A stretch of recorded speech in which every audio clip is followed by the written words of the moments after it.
سامعین ناظرین، infection control society آپ کی صحت کے لیے اور آپ کی آگاہی کے لیے مضامین آپ کی سماعت کے لیے پیش کرتی ہے۔ کچھ مضامین ہم صحت کارکن اور صحت سے وابستہ شعبے سے افراد کے لیے بھی پیش کرتے ہیں تاکہ وہ اپنی معلومات کو اور اپنی اویئرنیس کو بہتر بنا کر عوام الناس کی اور پبلک کی بہتر خدمت کر سکیں۔ انفیکشنز کے بارے میں ہم آپ کو بتا رہے تھے کہ انفیکشنز کی کیا کیا درجہ بندی ہوتی ہے اور کس طرح یعنی کہ انفیکشنز کے بارے میں معلومات حاصل کی جا سکتی ہیں۔ ہم بتانا چاہیں گے لیٹنٹ انفیکشن یعنی کہ چھپا ہوا انفیکشن یا خاموش انفیکشن کے بارے میں کچھ آپ کو بتانا چاہیں گے۔ انفیکشن جب پیدا کرنے والے جرثومے یا وائرس یا پیراسائٹ یعنی پیتھوجینک آرگنزم کسی انفیکشن کے بعد جسم کے مختلف ٹیشوز یا بافتوں کہہ لیں آپ اس کو، مختلف اعضاء میں بچے رہتے ہیں اور باقی وہاں رہ کر موقع پا کر دوبارہ بیماری پیدا کرتے ہیں تو اسے مخفی یا لیٹنٹ انفیکشن کہتے ہیں۔ مثال کے طور پر کوئی ایک ٹائیفائڈ کا مریض ہے اور ٹائیفائڈ کے ٹریٹمنٹ کے لیے اس کو اینٹی بائیوٹک کا کورس کروایا گیا ہے، تو زیادہ تر جراثیم تو اینٹی بائیوٹک سے ہلاک ہو جاتے ہیں، مگر کچھ جراثیم جو ہیں، بیکٹیریا جو ہیں، وہ جسم کے ریٹیکولو انڈوتھیلیل سسٹم میں یا بون میرو میں یا کہیں اور جسم کے کسی اور حصے میں مخفی طور پر خاموشی سے رہتے ہیں۔ اب جب اینٹی بائیوٹک کو کورس ختم ہو جائے گا، جب میڈیسن ختم ہو جائیں گی تو اس کے بعد وہ آہستہ آہستہ وہ جراثیم، وہ بیکٹیریا جو کہ اپنے آپ کو مخفی طور پر ایک جگہ چھپا لیتے ہیں، وہ آہستہ آہستہ تعداد میں بڑھنے لگتے ہیں اور بڑھنے کے بعد کچھ عرصے کے بعد دوبارہ سے ریلیپس ہوتا ہے اسی بیماری کا۔ تو اس انفیکشنز کو، اس طرح کے انفیکشنز کو ہم لیٹنٹ انفیکشن کہتے ہیں۔ سب سے بڑا مسئلہ ہمارے جیسے ممالک میں کہ اوور دی کاؤنٹر میڈیسن جو اویلیبل ہیں کہ ہر فرد جو ہے میڈیسن لے سکتا ہے، اینٹی بائیوٹکس لے سکتا ہے اور اپنے طور پر اپنی سمجھ کے حساب سے اس کو استعمال کرتا ہے۔ اینٹی بائیوٹک لی گئی، اس کے بعد فوراً استعمال کیا گیا، فوری فائدہ ہو گیا اور فوراً یعنی بخار وغیرہ اتر گیا ٹائیفائڈ کے اندر، تو دوسرے تیسرے دن ہی اینٹی بائیوٹک کا جو استعمال کرنے کا طریقہ ہے اس کو روک دیا گیا، کیونکہ لازمی طور پر اس پہ کافی سرمایہ خرچ ہوتا ہے۔ اب جو اس طرح کے یعنی انکمپلیٹ ٹریٹمنٹ کی وجہ سے جو مسائل پیدا ہوتے ہیں یا بیکٹیریل ریزسٹنس پیدا ہوتا ہے، بیکٹیریل ریزسٹنس جو ہے ایک بڑا مسئلہ بنا ہوا ہے، تو اس کی وجہ سے وہ جراثیم جو ہیں، وہ کچھ جراثیم جو ہیں وہ ریزسٹنٹ اختیار کر لیتے ہیں اور کچھ جو ہے اپنے آپ کو چھپا لیتے ہیں۔ تو اسی طرح دوبارہ سے اس بیماری کا شروع ہونا اور شروعات ہو کر دوبارہ سے مریض کو دوبارہ بیمار کر دینا، یہ ایک عام سی بات ہو گئی ہے، جس کے لیے ضروری ہے کہ صحت کارکن کو صحیح طور پر معلومات ہونی چاہیے کہ کون سی میڈیسن کو کتنا عرصے تک استعمال کرنا ہے، اور اس کے بعد بھی علاج کے بعد مریض کا ٹیسٹ کروا کے دیکھ لینا چاہیے کہ اس کے اندر جرثومے، بیکٹیریا یا کوئی ایسی علامتیں موجود تو نہیں ہیں کہ جو کہ دوبارہ اس کو بیمار کر دیں گی۔ اس لیے صحت کارکن کو بہت ہی ویجیلنٹ رہنا ہوگا اور بہت ہی احتیاط سے کام کرنا ہوگا علاج معالجے کے معاملے میں، کیونکہ ہم یہ دیکھتے ہیں کہ ہمارا یہ تجربہ ہے کہ بیکٹیریا جو ہیں ہم سے زیادہ ہوشیار ہیں، یعنی کہ انہیں معلوم ہے کہ کس طرح اینٹی بائیوٹک سے اور ان کو جو دوائیں استعمال کی جائیں گی اس سے کیسے بچا جا سکتا ہے، اور وہ اتنے ہوشیار ہیں کہ ایک جراثیم دوسرے جراثیم کے گروپ کو بھی یہ بتا دیتا ہے کہ اگر تمہارا واسطہ ایسے اینٹی بائیوٹک سے پڑے تو کس طرح تمہیں ایسے انزائم بنانے ہوں گے جو کہ اس کا توڑ کر سکیں گے۔ اس طریقے سے ملٹی ڈرگ ریزسٹنٹ آرگنزم پیدا ہوتے جا رہے ہیں اور ہر بیماری کا ملٹی ڈرگ ریزسٹنٹ آرگنزم پیدا ہو چکا ہے جو کہ علاج معالجے میں بڑے مسائل پیدا کر رہا ہے۔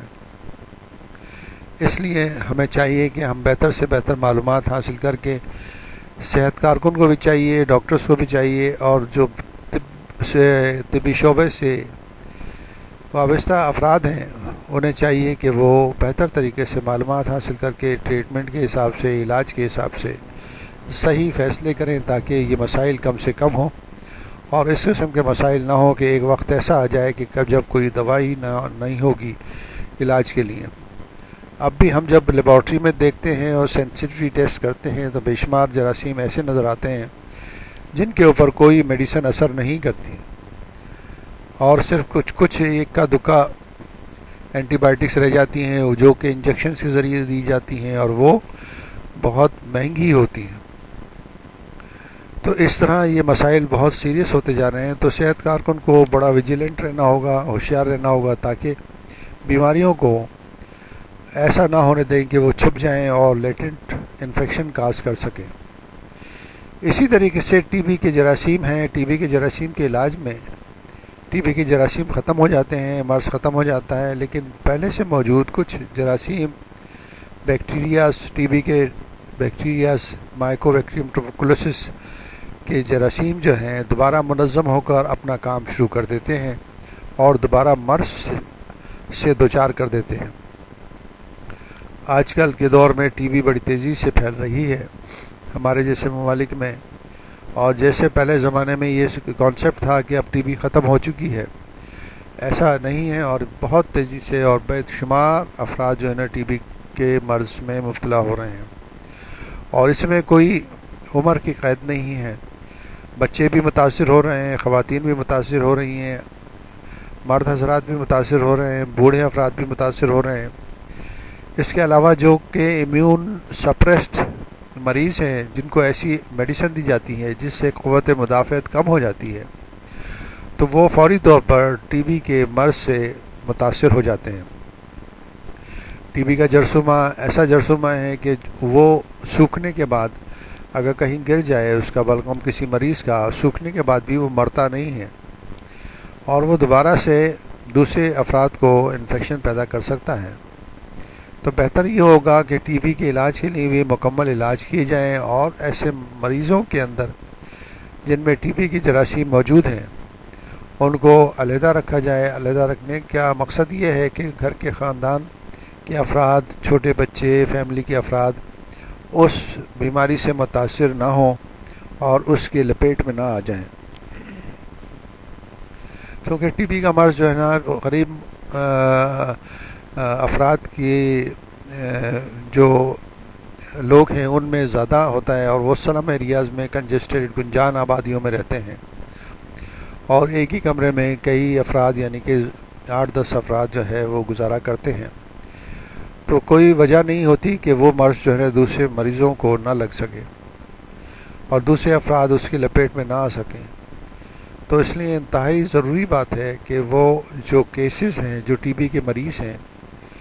ان کے منہ پر، ان کے ہاتھوں میں، ان کے کپڑوں پہ جو جراثیم لگے ہوتے ہیں وہ دوسرے کو انفیکشن کاز کر سکتے ہیں، اور دوسرے افراد بھی ٹی بی کے مرض میں اور ٹی بی کے مرض سے لپیٹ میں آ سکتے ہیں۔ اب ہم آپ کو بتائیں گے کہ condition of contact depend on کن کن کنڈیشنز کے اوپر انفیکشن ڈپینڈ کرتا ہے، اور کس وجہ سے انفیکشن زیادہ بھی ہو سکتا ہے اور کم بھی ہو سکتا ہے۔ کسی بھی انفیکشس ڈیزیز کے لگنے کا انحصار ان چیزوں پر ہے۔ پہلے number per number of organism, کتنے زیادہ جراثیم جو ہے جسم میں داخل ہو رہے ہیں اور وہ کس طرح جسم کو اثر انداز کر رہے ہیں۔ دوسرے نمبر پر یہ ہے کہ پورٹل آف انٹری کہاں سے داخل ہو رہے ہیں، کس جگہ سے داخل ہو رہے ہیں، سانس کے ذریعے جو ہے جسم میں داخل ہو رہے ہیں، غذا کے ذریعے جسم میں داخل ہو رہے ہیں۔ تو یہ جو ہے یہ مسائل جو ہیں یہ بیمار کرنے کے لیے بہت بہت اہم ہے۔ Number of organism, micro organism کی خاص تعداد جو مرض پیدا کرنے کے لیے ضروری ہوتی ہے، یا جتنی تعداد میں مرض پیدا کرنے والے جراثیم کسی شخص کے دفاعی نظام پر قابو پا کر اپنا کام کر سکتے ہیں، اس سے کم تعداد پر جسم اپنے خود کار دفاعی نظام کی بدولت قابو پا کر بیماری سے محفوظ رہتا ہے، کیونکہ ہر وقت جراثیم ہمارے اوپر حملہ کرتے رہتے ہیں اور ہمارا دفاعی نظام جو ہے نا وہ اس کے اوپر کنٹرول کر کے ہمیں بیماریوں سے بچاتا ہے۔ پورٹل آف انٹری، کہاں سے جراثیم داخل ہو رہے ہیں؟ بیکٹیریا، وائرس اور جراثیم کے جسم میں داخل ہونے کے مقام، مثلا جیسے ڈپتیریا کے جرثوں میں ناک اور حلق، نوز اور فیرنکس کے راستے اپنا مقام پر پہنچتے ہیں۔ اسی طرح ٹیٹنس پیدا کرنے والے بیکٹیریا کے اگر خوراک کے ساتھ اسپورس نگل لیے جائیں تو اس کا کوئی اثر نہیں ہوتا، لیکن وہ اگر کسی زخم یا خراش میں یہ جرثومیں، یہ بیکٹیریا جسم میں داخل ہوتے ہیں تو وہ ٹیٹنس کا باعث بنتے ہیں۔ اس لیے یہ ضروری ہے کہ ہمیں معلوم ہونا چاہیے کہ کس طریقے سے جراثیم داخل ہوئے ہیں اور کہاں سے داخل ہوئے ہیں اور اس کا اثر کیا ہوگا۔